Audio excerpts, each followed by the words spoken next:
Welcome to educare.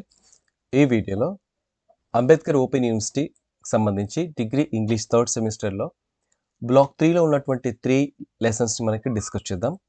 Writing an essay, summarising, making notes, ఈ 3 lessons ఇందులో discuss చేద్దాం చాలా ఈజీగా.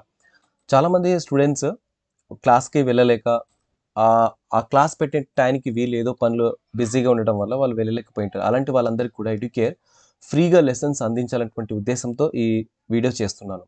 అలాగే ఈ లెసన్స్ అన్నీ కూడా చాలా క్లియర్గా ఒరిజినల్ టెక్స్ట్ నేను చదివి, అంటే మీ యూనివర్సిటీ ఇచ్చినటువంటి బుక్స్ అన్నీ కూడా చదివే నేను ఇక్కడ మీకు చెప్తున్నాను. కాబట్టి మీరు దీన్ని రిపీటెడ్గా వినండి. ఒక్కోసారి వీడియో స్లో అనిపిస్తే మీకు కొద్దిగా స్పీడ్ పెంచి వినండి.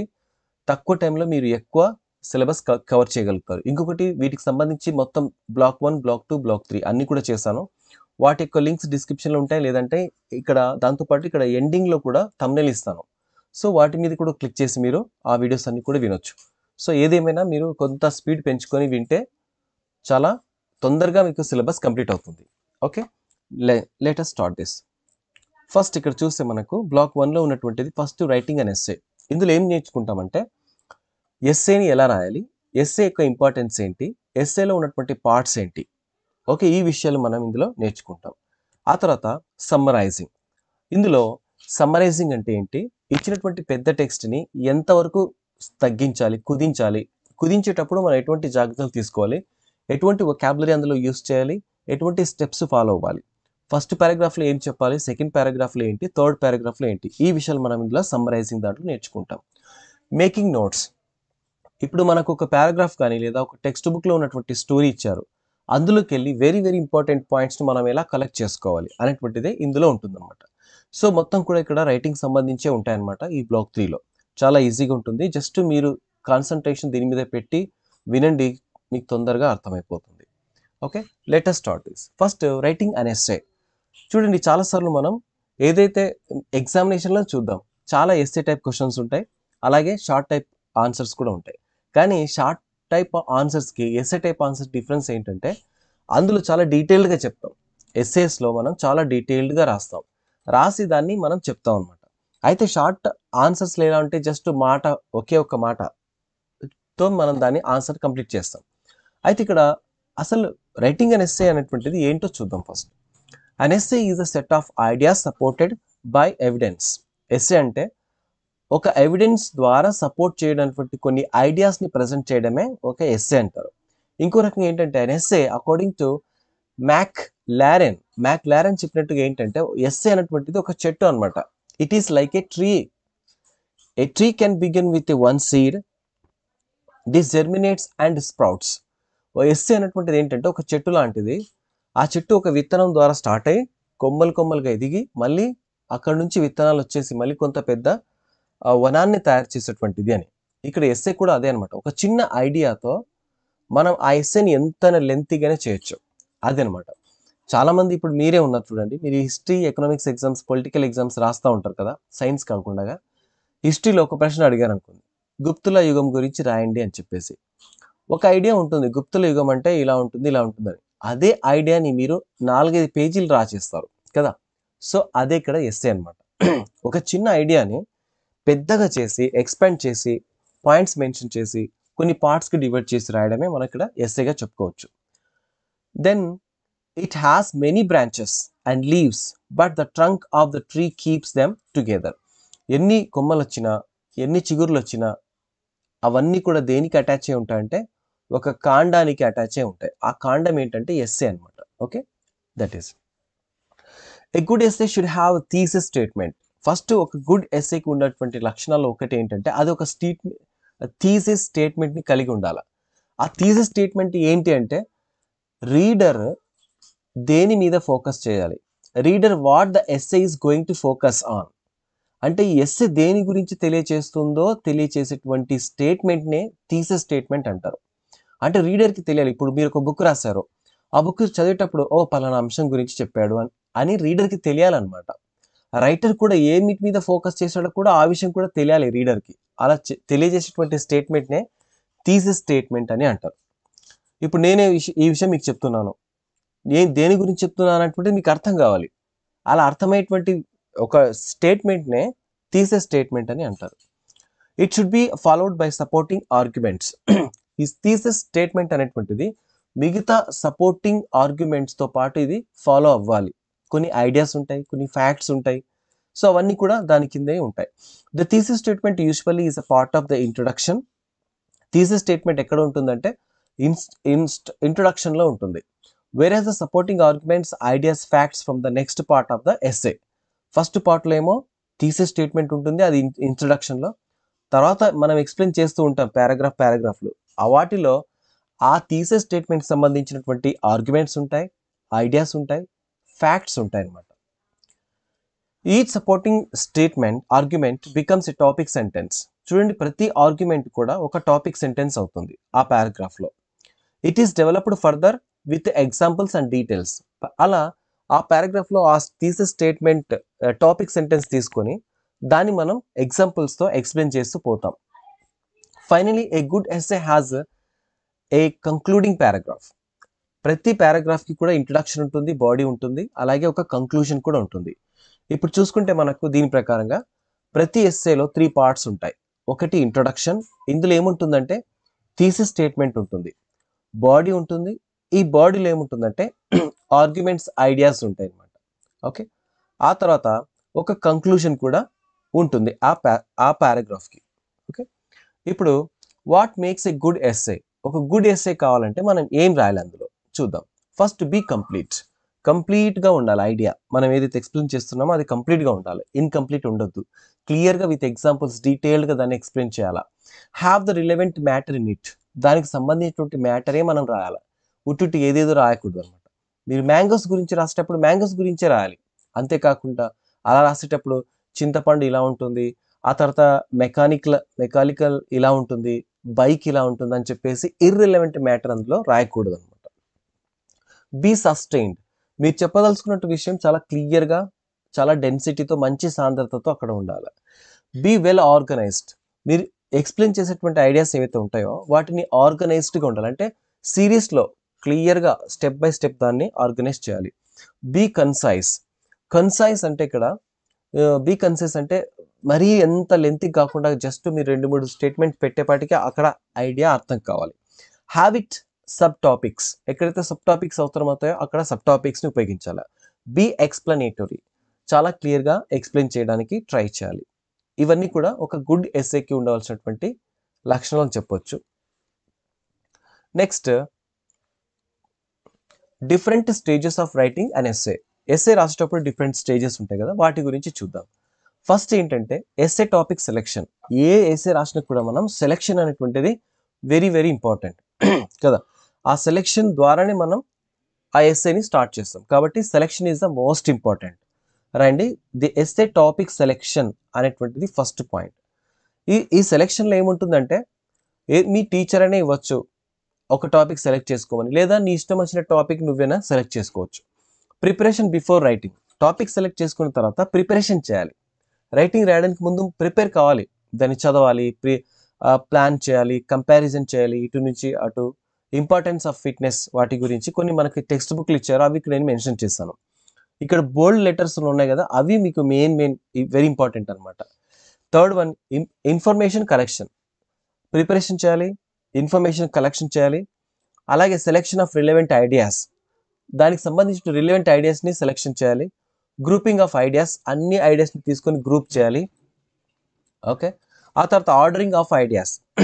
అన్ని ఐడియాస్ గ్రూపింగ్ చేసిన తర్వాత వాటిని ఆర్డర్ ప్రకారంగా రాయాలి లేదా పెట్టాలి దాంట్లో ఎస్సేలో. ఓకే, ఇవి డిఫరెంట్ స్టేజెస్ ఆఫ్ ఎస్సే. చివరికి ఏంటంటే రైటింగ్ ద ఫస్ట్ డ్రాఫ్ట్. ఇవన్నీ అరేంజ్ చేసుకున్న తర్వాత, అంటే ఈ 6 స్టెప్స్ అరేంజ్ చేసుకున్న తర్వాత అప్పుడు 7th స్టెప్ స్టార్ట్ అవుతుంది అనమాట, స్టేజ్. అప్పుడు రైటింగ్ ద ఫస్ట్ డ్రాఫ్ట్ అనమాట. ఇక్కడ ఎడిటింగ్ గురించి చూద్దాం. ఎడిటింగ్ ఆపరేట్స్ అట్ 2 లెవెల్స్ అనమాట. ఫస్ట్ లెవెల్ మైక్రో లెవెల్, తర్వాత micro level. Micro. Okay, macro అంటే చాలా పెద్దది అని, మైక్రో అంటే చాలా చిన్నది అని. అంటే మనం మొత్తం ఓవరాల్గా ఎడిట్ చేయాలి, మళ్ళీ ఒక్కొక్క సెంటెన్స్లో కూడా మనం ఎడిట్ చేయాలన్నమాట. చూద్దాం ఒకసారి. మ్యాక్రో ఎడిటింగ్ అంటే ఏంటి? Focus on big picture. Okay, ఒక బిగ్ పిక్చర్ మీద ఫోకస్ చేయడం. Evaluate introduction and thesis statement. Thesis statement ఎలా ఉందో చూసుకోవడం. Assess logical ordering of main points ఏవి ఉన్నాయి అవి చూసుకోవడం. Check conclusions reference to the ఇంట్రడక్షన్స్కి కరెక్ట్గా మనం రెఫరెన్స్ ఇచ్చామా, కంక్లూషన్కి కూడా కరెక్ట్ రెఫరెన్స్ ఇచ్చామా, ఇంట్రడక్షన్కి కంక్లూషన్కి మ్యాచ్ ఉందా లేదా అనేది చూసుకోవాలి. ఐడెంటిఫై మిస్సింగ్ డీటెయిల్స్, ఎక్కడైతే మిస్సింగ్ డీటెయిల్స్ ఏవైతే ఉంటాయో అవన్నీ చూసుకోవాలి. ఇర్రెలవెంట్ కాంటెంట్ ఉందో అది కూడా చూసుకోవాలి. Ensure correct paragraphing, evaluate reader friendly presentation, ఇవన్నీ కూడా మనకు మ్యాక్రో ఎడిటింగ్లో వస్తాయి. ఈ 7 పాయింట్స్ ఉన్నాయి కదా, మీరు పర్ఫెక్ట్గా నేర్చుకోవాలి. ఎందుకంటే ఏదైనా ఒక పాయింట్ అడిగి కూడా మీరు మ్యాక్రో ఎడిటింగ్లో వస్తుందా రాదా అని అడగొచ్చు అనమాట. ఇది కేవలం ఇది మాత్రమే కాదు, రేపు మీ అదృష్టం బాగుండి బిఎడ్ చేశారనుకోండి, టీచర్ కావాలనుకున్న వాళ్ళు ఇంగ్లీష్ మెథడ్ రాసేటప్పుడు కూడా ఇలాంటి పాయింట్స్ డిఎస్సిలో కూడా యూజ్ అవుతాయి. కాబట్టి జాగ్రత్తగా మీ బ్రెయిన్లో ఒక మూలకు పాడేసుకోండి. ఓకే, నెక్స్ట్ మైక్రో ఎడిటింగ్ చూద్దాం. మైక్రో ఎడిటింగ్ అంటే ఇది చాలా నిశ్చితంగా సూక్ష్మ స్థాయిలో దీంట్లో ఎడిట్ చేస్తాం. అటెన్షన్ ఆఫ్ ఫైనర్ డీటెయిల్స్, ఇచ్చినటువంటి డీటెయిల్స్ నీట్గా ఉన్నాయి లేదా చూసుకుంటాం. అంటే ఇందులో మళ్ళీ గ్రామర్ చెక్ చేస్తాం, స్పెల్లింగ్ చెక్ చేస్తాం, పంక్చువేషన్ చెక్ చేస్తాం. ఆ తర్వాత మనం ఫైనల్ డ్రాఫ్ట్ చేస్తాం. ఆ ఫైనల్ డ్రాఫ్ట్ స్టేజ్ కూడా మళ్ళీ ఒకసారి చెక్ చేస్తాం. లాంగ్వేజ్ని పాలిష్ చేస్తాం. ఏదైనా మిస్ఇంటర్ప్రిటేషన్ ఉంటే దాన్ని కూడా తొలగిస్తాం, లేదా మిస్అండర్స్టాండింగ్ వచ్చే మాదిరిగా అక్కడ ఏమైనా లైన్స్ ఉంటే వాటిని కూడా తొలగించి ఆల్టరేషన్ చేస్తామన్నమాట. ఇదంతా కూడా మైక్రో లెవెల్. అంటే గ్రామర్, స్పెల్లింగ్, పంక్చువేషన్, ఇవన్నీ లాంగ్వేజ్ ప్రెసిషన్ ఇవన్నీ కూడా మైక్రో లెవెల్ అయితే, మ్యాక్రో లెవెల్లో big pictures, introduction, thesis statement, logical ordering, main points, conclusion, introduction ఇవన్నీ కూడా మనకు మ్యాక్రో ఎడిటింగ్లో వస్తాయి. ఇప్పుడు సెకండ్ పార్ట్ సమ్మరీ గురించి చూద్దాం. ఈ సమ్మరైజింగ్ అంటే ఏంటో చూద్దాం. What is a summary? మీకు తెలిసి ఏంటంటే సమ్మరీ అంటే పెద్దదాన్ని చిన్నది చేసి చెప్పడం, లేదా పెద్ద లెసన్ని జస్ట్ ఒక 4-5 పారాగ్రాఫ్లో చెప్పడం అని చెప్పి. జస్ట్ అదే కావచ్చు, బట్ ఇక్కడ చూద్దాం. A summary is the gist of a synopsis of a text. It is usually shorter than the original text. Summary అంటే ఒక సినాప్సిస్ అనమాట. అంటే మనకున్నటువంటి ఒరిజినల్ టెక్స్ట్లో వెళ్ళి వెరీ వెరీ ఇంపార్టెంట్ పాయింట్స్ ఏవైతే ఉన్నాయో అవి మనం పక్కకు రాసుకోవడమే సమ్మరీ అవుతుంది. అంటే ఏ 400 పేజ్ నావెల్ ఉందనుకుందాం, దాన్ని ఒక పేజ్లో రాయడమే సమ్మరీ. సింపుల్ ఎగ్జాంపుల్ చూడండి, 400 పేజీల నవల చదివి ఒకే పేజీలో రాయడమే summary. Okay, it is possible to have a 1 paragraph summary or 1 sentence summary. ఒక పారాగ్రాఫ్లోనే రావచ్చు, ఒక సెంటెన్స్లోనైనా దాన్ని రాయొచ్చు. The following steps will help you summarize a text. ఒక టెక్స్ట్ని ఎలా సమ్మరైజ్ చేయాలో చూద్దాం.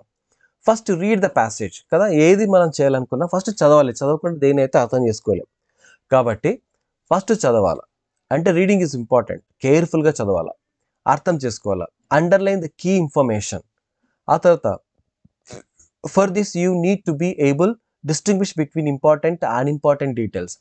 కీ ఇన్ఫర్మేషన్ చూడాలా, అంటే వెరీ వెరీ ముఖ్యమైనటువంటి అంశం ఏది, ఇక్కడ ఇంపార్టెంట్ ఏది, అన్ఇంపార్టెంట్ ఏది, అన్నీ కూడా చూసుకోవాలి. Prepare notes for each paragraph. Prepare A draft summary of the passage using these notes. నువ్వు ఒక డ్రాఫ్ట్ నోట్స్ రాసుకోవాలి, ఇంపార్టెంట్ పాయింట్స్ అన్ని రాసి వాటితో నువ్వు ఒక డ్రాఫ్ట్ రాసుకోవాలి. అంటే ఒక రఫ్గా ఒక సమ్మరీని ప్రిపేర్ చేసుకోవాలి. Edit the draft summary and finalise it. దాంట్లో ఏమైనా తప్పులుంటే ఎడిట్ చేయాలి, మళ్ళీ దాన్ని ఫైనలైజ్ చేసుకోవాలి. ఇవన్నీ కూడా స్టెప్స్ అనమాట. ఇప్పుడు when summarising follow the guide lines. Summarise చేసేటప్పుడు మనం ఎటువంటి గైడ్ లైన్స్ ఫాలో అవ్వాలో చూద్దాం. ఈ గైడ్ లైన్స్ ఏమంటే ఇక్కడ ఫస్ట్ ఇచ్చారు చూద్దాం. ఫస్ట్ ఏంటి, షార్ట్ అండ్ సమ్మరీ. సమ్మరీని షార్ట్ చేయాలి. Next exclude non essential details like explanations. అసలు అనవసరమైనటువంటివి, అవసరం లేనటువంటివి, ఎగ్జాంపుల్స్, రిపీటెడ్గా ఉన్నటువన్నీ కూడా తీసేసుకోవాలి. ఓకే, ఇక్కడ ఇదన్నమాట. ఆ తర్వాత use your own words, replace original words, synonyms. మనం ఒరిజినల్ వర్డ్సే యూస్ చేయాలి, ఇది కూడా ఒక గైడ్ లైన్. ఆ తర్వాత ensure accuracy without adding personal information. మీకు ఇష్టం వచ్చినట్టుగా నేను ఇది రాస్తా అంటే సరిపోదు, మీ పర్సనల్ ఒపీనియన్ కూడా రాయకూడదు. ఏదైతే ఒరిజినల్ టెక్స్ట్ ఇచ్చారో దాని యొక్క ఉద్దేశమే ఇక్కడ చెప్పాలి. Reorganize the conciseness but maintain the original meaning. మళ్ళీ ఒకసారి రీఆర్గనైజ్ చేసి ఒరిజినల్ మీనింగ్ని మెయింటైన్ చేయాలి. ఆ తర్వాత ఎంప్లాయ్ సూటబుల్ లింకర్స్. ఎక్కడెక్కడ సూటబుల్గా ఉన్నటువంటి లింకర్స్ ఏవైతే ఉంటాయో, కోహెసివ్ డివైసెస్ చెప్పాను కదా, అలాంటివన్నీ కూడా ఇక్కడ యూస్ చేయాలి. ఓకే, ఆ తర్వాత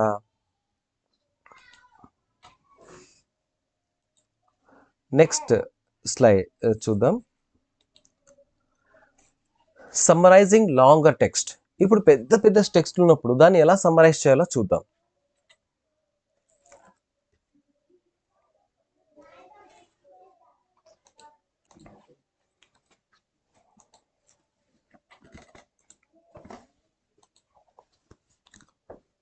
ఇక్కడ చూడండి, మనకు చాలాసార్లు పెద్ద పెద్ద లెంతీ స్టోరీస్ ఉంటాయి కదా. ఇక్కడ డాక్టర్ ఎస్ యమున గురించి ఇచ్చారన్నమాట. Crying need for compassion and caring అని ఒకటి ఇచ్చారు. ఇక్కడ ఏమంటే 16 years old చరణ్ అనేటువంటి స్టూడెంట్ ఉన్నాడు. వాడికి సంబంధించి ఒక పెద్ద టాపిక్ ఇచ్చారు. ఇంత పెద్ద ఇచ్చారు చూడండి, నేను చూపిస్తాను. ఇంత పెద్దది ఇచ్చారన్నమాట. దీన్ని మనం సమ్మరీ చేయాలి. సమ్మరీ ఎలా చేయాలంటే వాటిలో ఉన్నటువంటి కీ పాయింట్స్, ఇప్పటిదాకా నేను చెప్పినటువంటి ఇన్స్ట్రక్షన్స్, గైడ్ లైన్స్ ఉన్నాయి కదా, అవన్నీ ఫాలో అయ్యి ఇలా దాన్ని ఇంత చిన్నగా చేసి రాయాలి. ఇక్కడ చూడండి పైన ఎన్ని పారాగ్రాఫ్స్ ఉన్నాయంటే 1 2 3 4 5 6 7 ఉన్నాయి చూసుకుంటే. మొత్తం ఇక్కడ చూస్తే 1 2 3 4 5 6 అయినా కూడా ఇక్కడ ఇంకా కొద్దిగా ఎక్కువనే, ఇంకా చిన్నగా కూడా చేసుకోవచ్చు. అంటే కొన్ని రకాలైనటువంటి ఎగ్జాంపుల్స్ లేదా ఇంకా డీటెయిల్డ్గా రిపీట్ అయినటువంటి అంశాలు అవన్నీ తీసేస్తే మనకి ఇలా చిన్నగా అవుతుంది. ఓకే, అయితే ఇలా చిన్నగా చేసేటప్పుడు మనం ఇక్కడ ఏం ఫాలో అయ్యామో చూద్దాం. స్టెప్స్ 2. ఫస్ట్ స్టెప్ 1లో అవన్నీ కూడా మనం పెద్ద పెద్దగా ఉన్నటువంటి వాటిని చిన్నగా చేసి రాసుకుంటాం, కీ పాయింట్స్. స్టెప్ 2 ఏంటంటే read the reduced text and identify the important points. అక్కడ ఉన్నటువంటి ఆ టెక్స్ట్లోకి వెళ్ళి ఇంపార్టెంట్ పాయింట్స్ ఇవన్నమాట, ఇలా నోట్ చేసుకోవాలి. అంటే ఎవరి గురించి ఉందంటే Charan of 9th class stop talking to anyone in the first few months. He stopped taking part in class room and class activities. ఈ చరణ్ గురించి అనమాట. వాడు సరిగా క్లాస్మేట్స్తో మాట్లాడడు, క్లాస్ రూమ్ యాక్టివిటీస్లో పార్టిసిపేట్ చేయడు, వాడి గ్రేడ్స్ అన్నీ కూడా చాలా తక్కువగా ఉన్నాయి. మోస్ట్ ఆఫ్ ద టీచర్స్ వాడిని నోటీస్ చేస్తూ ఉన్నారు, ఎందుకు ఇలాంటి మార్పు వచ్చింది అని. టీచర్ డిస్కస్డ్ ఈజ్ ప్రాబ్లం అనమాట. అంటే వాడితో ఈ ప్రాబ్లం ఏంటని డిస్కస్ చేశారు. అలాగే వాడి యొక్క 7th class మ్యాథ్స్ టీచర్ ఉంటాడు, ఫేవరెట్ టీచర్, ఆయన పిలిపించి అడుగుతాడు అనమాట, కూర్చోబెట్టి అలోన్గా ఉంటే. సో ఇవన్నీ కూడా జస్ట్ చూడండి, ఆ పారాగ్రాఫ్లో ఉన్నటువంటి ఇవి ఇంపార్టెంట్ పాయింట్స్. అవి టెక్స్ట్ బుక్లో ఉన్నాయి, మీకు ఇచ్చింటారు కూడా టెక్స్ట్ బుక్, ఒకసారి చదవండి. ఇక్కడ నేను చూడండి ఈ పాయింట్స్ ఉన్నాయి కదా, ఇవి కూడా ఒకసారి చదవండి, మీకు అర్థమైపోతుంది ఎలా షార్ట్ చేయాలనుకుంటుంది. ఓకే, స్టెప్ 3 ఏంటంటే now connect these sentences using appropriate linkers. లింకర్స్ని ఉపయోగించి అక్కడ మనం పైన రాసుకున్నాం కదా పాయింట్స్ ఉన్నాయి, వెరీ వెరీ ఇంపార్టెంట్ పాయింట్స్ ఉన్నాయి కదా, వాటిని లింక్ చేస్తూ ఆ పాయింట్స్ కాకుండా పారాగ్రాఫ్లోకి మార్చాలి. ఇలా మార్చాలి చూడండి. ఇగో మొత్తం కూడా మార్చేపాటికి ఎంత అంటే 3 paragraphs. నిజం చెప్పాలంటే 2 paragraphలోకి వెళ్ళి వచ్చింది పెద్దగా. ఇక లాస్ట్కి 2 లైన్లు పెట్టాం కంక్లూజన్ మాదిరిగా. ఇలా సమ్మరైజ్ చేయాలన్నమాట. స్టెప్ 4 ఏంటంటే డ్రాఫ్ట్ సమ్మరీ. మీరు చేసినటువంటి ఆ సమ్మరీని ఏంటంటే ఇక్కడ చూడండి, పదాలన్నీ 153 పదాలు ఉన్నాయి. ఇక్కడ డ్రాఫ్ట్ సమ్మరీ చేసేపాటికి 149 వర్డ్స్ అయ్యాయి. అంటే ఇంకా అవసరం లేనివి ఏకైతే ఇర్రెలవెంట్గా ఉంటాయి వాటిని కూడా తొలగించి మనం ఈ సమ్మరీని డ్రాఫ్ట్ చేయాలి. స్టెప్ 5 చూసుకుంటే ఫైనల్ సమ్మరీ. మొత్తానికి సమ్మరీ చూసుకుంటే ఎంత అయిందంటే ఒకే పారాగ్రాఫ్ అయింది. మొత్తం చూడండి 137 వర్డ్స్ అయ్యాయి. ఫస్ట్ ఏమో 153, 149, ఆ తర్వాత 137కి వచ్చేసింది. అంటే వర్డ్స్ని మనం రిపీటెడ్గా యూజ్ చేయకుండా ఒకేసారి యూజ్ చేసి కంప్లీట్ మీనింగ్ వచ్చే మాదిరిగా మనం ఒక పారాగ్రాఫ్ని లేదా ఒక టెక్స్ట్ని సమ్మరీ చేయాలి. ఇక్కడ నోటీస్ దాట్ అన్నాడు. ఇందులో ఏం చేయాలంటే only the essential points information ఇవ్వాలి. ఫైనల్ సమ్మరీలో అదే ఇంక్లూడ్ చేయాలి. Draft summary is return on the basis of notes, not on the text. Summary రాసేటప్పుడు టెక్స్ట్ మీద డిపెండ్ కారాదు, మళ్ళీ ఆ బుక్ చదివి పక్కన పెట్టేసేలా. సమ్మరీ దేని మీద డిపెండ్ అయ్యి రాయాలంటే నువ్వు ఏదైతే ఇంపార్టెంట్ పాయింట్స్ రాసుకున్నావో దాన్ని బేస్ చేసుకొని రాయాలి. The draft summary is further condensed. సమ్మరీని ఇంకా తగ్గిస్తూ రాయాలి. Necessary additions or deletions are made. ఎక్కడెక్కడ అవసరం వస్తే అడిషన్ చేయాలి, కొత్త పదాలను చేర్చాలి, పాత వాటిని తీసేయాలి. Piece of writing repetitions are avoided. Okay, coherent piece of writing ఉండాలా, నీట్గా ఐడియాస్ ప్రజెంట్ చేయాలి, రిపిటేషన్ ఉండరాదు. Original text is 379, summary is 137 words. చూడండి 379 పదాలు ఉన్నటువంటి ఆ ఎస్సేని, ఆ స్టోరీని జస్ట్ 137 వర్డ్స్లోకి సమ్మరీ చేసాం, తగ్గించేసాం అలా అనమాట. అంటే జనరల్ సమ్మరీ అంటే కొన్నిసార్లు ఏంటంటే 1/3 ఉండాలన్నమాట. మొత్తం సమ్మరీలో 3/3 ఉండాలన్నమాట. 4 భాగాలైతే అందులో ఒక భాగం ఉండాలి, 1/3 ఉండాలన్నమాట సమ్మరీ. ఇది జస్ట్ మీకు బ్రీఫ్గా అర్థం కావడం చెప్పాను. ఇక్కడ ఇంకో చూడండి, ఇక స్టోరీకి సంబంధించి ఇలాంటి స్టోరీస్ మీకు ఇస్తాడు, మీకు ఎగ్జామినేషన్ పర్పస్ చెప్తాను. మీకు ఒక స్టోరీ ఇస్తాడు, దాన్ని సమ్మరీ చేయండి అంటాడు, అంతే. మీరు సింపుల్గా సమ్మరీ చేసేయాలి. ఓకే, ఇక్కడ క్వశ్చన్స్ ఇలా ఇచ్చారు సమ్మరీ గురించి. Meditation is difficult to learn and be successful. A person should learn to be comfortable outside and comfort zone. Kabaddi is a popular game in rural India. ఇలాంటి వాటి మీద ఒక summary prepare చేయండి అని చెప్పేసి అడగొచ్చు. పాసిబుల్ సమ్మరీస్ అనమాట. Next చూద్దాం మేకింగ్ నోట్స్. ఈ మేకింగ్ నోట్స్ అనేటువంటిది ఏమిటో చూద్దాం ఒకసారి. చాలాసార్లు మనం బుక్స్ చదువుతాం కదా, అందులోకి వెళ్ళి ఇంపార్టెంట్ పాయింట్స్ రాసుకుంటాం. అలా రాసుకునేటువంటి దాన్ని మేకింగ్ నోట్స్ అని అంటారు. ఇందులో ఏముంటే చూద్దాం. Reasons why should we make notes. ఎందుకు నోట్స్ చేసుకుంటామంటే to jot down the important points రాసుకోవడానికి మేకింగ్ నోట్స్ చేస్తాం. And to understand and learn something new. కొత్తది ఏదైనా ఉందో దాన్ని నేర్చుకోవడానికి మనం మేకింగ్ నోట్ చేస్తాం. To help you to write reports or make presentations. కొన్ని రిపోర్ట్స్ రాయడానికి, కొన్ని ప్రజెంటేషన్ చేయడానికి మనకు మేకింగ్ నోట్స్ యూస్ఫుల్ అవుతుంది, దానికోసం చేస్తాం. ఆ తర్వాత to assist you to revise before and examination. Examination వెళ్ళడానికి ముందు ఒక్కసారి రివైజ్ చేసుకోవడానికి ఈ మేకింగ్ నోట్స్ ఉపయోగపడుతుంది. How do we do before we make notes? What do we do? Note making చేయడానికి ముందు మనం ఏం చేయాలనేటువంటి ఇక్కడ ఉంది. First you can record the information as follows. Name of the book, author, publisher, year of publication, ఇవన్నీ కూడా ఉండాలి దాంట్లో. మనం నోట్ మేకింగ్ చేయడానికి ముందు ఇవన్నీ అంశాలు మనం చూడాలి దాన్ని. ఆ తర్వాత హౌ డు వి రిమెంబర్, అక్కడ ఎలా గుర్తుంచుకోవాలని చూద్దాం. ఇక్కడ first remember important points, important information in the long text book, highlighting or writing notes in the margins. మార్జిన్లో ఇంపార్టెంట్ పాయింట్స్ ఏంటో రాసుకుంటూ ఉండాలి. యూస్ కలర్స్, అక్కడక్కడ కలర్స్ ఉపయోగించాలి. ఎందుకంటే ఇంపార్టెంట్ పాయింట్స్ ఇవి నోట్ చేసుకోవాలన్నప్పుడు ఫస్ట్ మనం టెక్స్ట్ బుక్ చదివేటప్పుడు అక్కడక్కడ అండర్లైన్ చేసుకుంటూ పోతాం, లేదా ఒక హైలైటర్ ఉంటే హైలైటర్తో హైలైట్ చేసుకుంటూ పోతాం. ఆ తర్వాత అంతా అయిపోయిన తర్వాత, స్టోరీ అంతా చదివిన తర్వాత మళ్ళీ అవి ఏదైతే అండర్లైన్ చేసామో, ఏదైతే హైలైట్ చేసామో అదే పాయింట్స్ మనం రాసుకుంటాం అనమాట.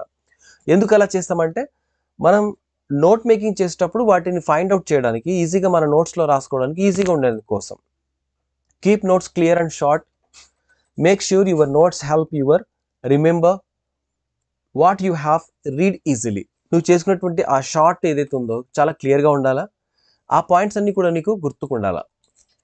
Then the main purpose of the note is help you learn and quickly recall information. ఆ నోట్స్ కూడా ఎలా ఉండాలంటే జస్ట్ నువ్వు అలా చూస్తేనే నీకు అర్థం కావాలా, మళ్ళీ రీకాల్ చేసుకోవాలన్నమాట. Then note every method works for every purpose. నువ్వు నోట్ చేసుకున్న ప్రతి పాయింట్ కూడా నీకు యూస్ రావాలా, దాని యొక్క పర్పస్ నీకు తెలియాలా. Explore more organized ways of taking notes for different methods needs. Different ways of making notes, different రకాలుగా మనం నోట్ మేకింగ్ చేయొచ్చు. ఫస్ట్ ఏంటంటే మైండ్ మ్యాపింగ్ చేసుకోవాలి ఒకటి, ద లీనియర్ మెథడ్ ఒకటి, గ్రిడ్ ఆర్ మ్యాట్రిక్స్ ఒకటి. ఈ 3 మెథడ్స్ ఉన్నాయన్నమాట. ఇక్కడ ఫస్ట్ చూసుకుంటే మనకు బ్రెయిన్ మ్యాపింగ్ ఇలా ఉంటుంది చూడండి. ఇప్పుడు ఒక బ్రాండ్ ఉంది, ఆ బ్రాండ్కి సంబంధించినటువంటి అన్ని అంశాలు ఇక్కడ చూపించారు. ఎక్కడ ఇప్పుడు చూడండి, స్క్రీన్ మీద నేను చూపిస్తాను. ఇక్కడ ఇచ్చినటువంటి వాటిలో ఆ బ్రెయిన్ మ్యాపింగ్ అంతా కూడా ఇక్కడ ఉంది. ఇక్కడ చూస్తే ఇంకొకటి, ఒక టేబులర్లో ఒకటి తర్వాత ఒకటి ఎక్స్పాండ్ చేస్తారు. ఇది ఒక మైండ్ మ్యాప్. అంటే హైజీన్ అంటే ఏంటి, పర్సనల్గా ఉంటుంది, డొమెస్టిక్గా ఉంటుంది. వాటిలో తర్వాత మనకు బాడీకి సంబంధించి, క్లాత్కి సంబంధించి, డొమెస్టిక్ అంటే ఫుడ్కి సంబంధించి, హౌస్కి సంబంధించి ఉంటాయి. ఇక వీటిల్లో చూసుకుంటే ఇంకొక మైండ్ మ్యాప్ ఇక్కడ చూస్తే పర్సనాలిటీ గురించి, పొజిషన్స్ గురించి, ఐడియాస్ గురించి, ఆ తర్వాత బెనిఫిట్ గురించి, విజన్, ఇన్నోవేషన్, ఇలా చాలా రకాలుగా ఉన్నాయన్నమాట. సో వీటన్నింటి గురించి కూడా మనకు మైండ్ మ్యాపింగ్ చేయడం అనేటువంటిది ఇంపార్టెంట్ థింగ్ అనమాట. ఆ తర్వాత ఇందులో మైండ్ మ్యాపింగ్ ఎలా హెల్ప్ చేస్తుందంటే జస్ట్ వాటిని చూస్తేనే మనం చదివిన ఎంత పెద్ద టెక్స్ట్ అయినా మనకి ఈజీగా మైండ్లోకి ఫ్లాష్ అయ్యే మాదిరిగా ఉంటుంది. ఇందులో ఏమేమి ఉంటాయంటే కొన్ని విజువల్ రిప్రజెంటేషన్స్ ఉంటాయి, కాన్సెప్ట్స్ ఉంటాయి, రిమెంబరింగ్ ఇంపార్టెంట్ పాయింట్స్ ఉంటాయి, రికాలింగ్ ఇన్ఫర్మేషన్ ఉంటుంది. ఏ quick look at the diagram allows you to recall sequence and connections between the ideas. ఒక్కసారి ఆ మైండ్ మ్యాపింగ్ చూసామనుకోండి, క్లియర్గా మనకు టాపిక్ అంతా గుర్తొస్తుంది అనమాట. లీనియర్ మెథడ్ అంటే ఏంటంటే ఒక స్టెప్ తర్వాత ఇంకొక స్టెప్ అనమాట. అంటే ఒకదానికి ఇంకొక దానితో అనుసంధానం చేసి మనం పాయింట్స్ రాసుకోవడం. This method is especially useful when you do a lesson from history. హిస్టరీలో చెప్పేటప్పుడు ఒక యుద్ధం జరిగింది, ఆ యుద్ధం తర్వాత వచ్చిన ఫలితాల తర్వాత ఇంకొక యుద్ధం తర్వాత వచ్చిన కింగ్డమ్, ఆ రాజ్యం, రాజు, ఇవన్నీ కూడా లీనియర్ మెథడ్లో ఉంటాయి. 1 2 3 4 అంటే 1లో జరిగినటువంటి సంఘటనలు 2లో కూడా రిజల్ట్ అయి ఉంటాయి. 2లో వాటి యొక్క ప్రభావం 3 మీద ఉంటుంది, 3 యొక్క ప్రభావం 4 మీద కూడా ఉంటుంది. ఇప్పుడు ఎలా అంటే రెండో ప్రపంచ యుద్ధం ఉంది అనుకుందాం. వాటికి సంబంధించి చూస్తే ఫస్ట్ పోలాండ్ పైన హిట్లర్ దాడి చేయడం, దీంతో ఏమైందంటే పెర్ల్ హార్బర్ మీద కూడా జపాన్ అటాక్ చేసింది. జపాన్ మీద కూడా మిగతా రాజ్యాలు అటాక్ చేశాయి, రాంగున్ మీద. Then allies attack on Normandy beach. ఇవన్నీ కూడా అటాక్ సంబంధించి చూస్తే పోలాండ్ మీద హిట్లర్ దాడి చేశాడు, తర్వాత పర్ల్ హార్బర్ మీద జపాన్ దాడి చేసింది, జాపనీస్ అటాక్ ఆన్ రాంగున్ మీద, Alice attack on Normandy beach. ఇలా వీటన్నిటి మీద ఒకటి తర్వాత అంటే సంవత్సరాల్లో మనం తీసుకుంటే క్రొనాలజికల్ ఆర్డర్లో మనకు ఇన్ఫర్మేషన్ ప్రజెంట్ చేసుకోవడమే లీనియర్ మెథడ్ అని చెప్పేసి అంటారు అనమాట. ఆ తర్వాత grid or matrix. Grid or matrix అనేటువంటి చూద్దాం. ఈ గ్రిడ్ ఆర్ మ్యాట్రిక్స్లో మనకేముంటుందంటే ఇక్కడ చూడండి, ఒక టేబులర్ ఫామ్లో ఇన్ఫర్మేషన్ ప్రజెంట్ చేయడం అనమాట. అంటే ఒక్కొక్క విషయం ఒక్కొక్క టేబులర్లో మనం మెన్షన్ చేయడం. ఎగ్జాంపుల్ ఎలా అంటే ఇక్కడ చూడండి, location, population, language, food habits, dress, culture, ఇవన్నీ కూడా ఒక టేబుల్లో ఉన్నాయి. ఇక్కడ మీరు చూస్తే ఇక్కడ మీకు కనిపిస్తుంది లొకేషన్, పాపులేషన్, లాంగ్వేజ్, ఫుడ్స్. అయితే ఇక్కడ రాష్ట్రాలు కూడా ఇచ్చారు, గుజరాత్ ఉంది, కేరళ ఉంది అండ్ తమిళనాడు కూడా ఉంది. ఇక్కడ లాంగ్వేజెస్ చూస్తే గుజరాత్లో మాట్లాడేటువంటి భాష గుజరాతీ, కేరళ మలయాళం, తమిళనాడులో తమిళ్ అని ఇక్కడ రావాలి. ఆ తర్వాత పాపులేషన్ చూస్తే ఎవరు ఎక్కువ తక్కువ అనేటువంటిది మనకి ఇక్కడ కనిపిస్తుంది. ఓకేనా? అంటే ఇలాంటి మ్యాటర్స్ అన్నీ కూడా గ్రిడ్ రూపంలో లేదా ఒక మ్యాట్రిక్స్ రూపంలో, ఒక టేబులర్ రూపంలో ప్రజెంట్ చేయడమే మనకు గ్రిడ్ ఇన్ఫర్మేషన్ అని చెప్పేసి అంటారు. ఓకే, ఆ తర్వాత ఇంకొకటి నెక్స్ట్ చూసుకుంటే